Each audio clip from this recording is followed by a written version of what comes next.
பாலா எனும் ஃபீனிக்ஸ் பறவை வணங்கான் அனைவரையும் வணங்க வைப்பான். இயக்குனரின் பாசிட்டிவ் ரிப்போர்ட். ஏறக்குறைய ஒரு நூற்றாண்டு வரலாறு கொண்ட தமிழ் சினிமாவானது மௌன படத்தில் தொடங்கி பேசும் படம், வண்ணப்படம், ஈஸ்ட்மன் கலர், கருப்பு வெள்ளை காலகட்டங்களை தாண்டி இன்று வரை பல ஜாம்பவான் இயக்குனர்களை பார்த்துள்ளது. பொதுவாக எம்ஜிஆர் படம், சிவாஜி படம் என்று அந்தந்த ஹீரோக்களின் பெயரை குறிப்பிட்டே அடையாளப்படுத்தி வந்த தமிழ் சினிமாக்கள் ஸ்ரீதர், பாலச்சந்தர், பாரதி ராஜா, மணிரத்னம், பாலா போன்ற இயக்குனர்களின் வரவிற்கு பிறகு ஹீரோ ஹீரோயின்களை பின்னுக்கு தள்ளி இயக்குனரின் படங்களாக அறியப்பட்டன. அந்த வரிசையில் பாரதி ராஜாவிற்கு பிறகு ரசிகர்களின் அன்பை பெற்றவர் பாலா.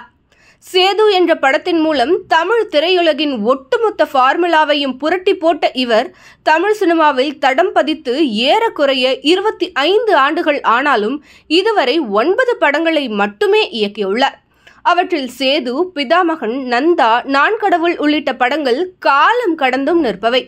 நீண்ட இடைவெளிக்கு பிறகு வணங்கான் திரைப்படத்தில் மீண்டும் சூர்யாவுடன் கூட்டணி என்ற அறிவிப்பு வந்தவுடன் ரசிகர்கள் உற்சாகமடைந்தனர். பிறகு சூர்யாவுடன் கருத்து வேறுபாடு, தனிப்பட்ட வாழ்க்கையில் பிரச்சனை என்ற விரக்தியின் விளிம்பிற்கு சென்ற பாலா அருண் விஜயை சூர்யா ரோலில் நடிக்க வைத்துள்ளார். இந்த படத்தின் ட்ரெய்லர் வெளியாகி வரவேற்பை பெற்றுள்ள நிலையில் இந்த மாதம் படம் வெளியாகும் என்று எதிர்பார்க்கப்படுகிறது.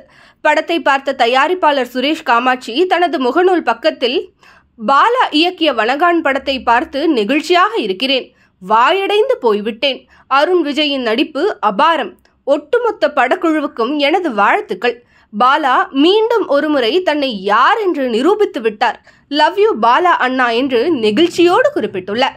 இதற்கு ரசிகர்கள் பாலா என்ற மகா கலைஞனை தனிப்பட்ட வாழ்க்கை விழுங்கிவிடக் கூடாது என்று கூறி அவருக்கு ஆதரவு தெரிவித்து வருகின்றனர்.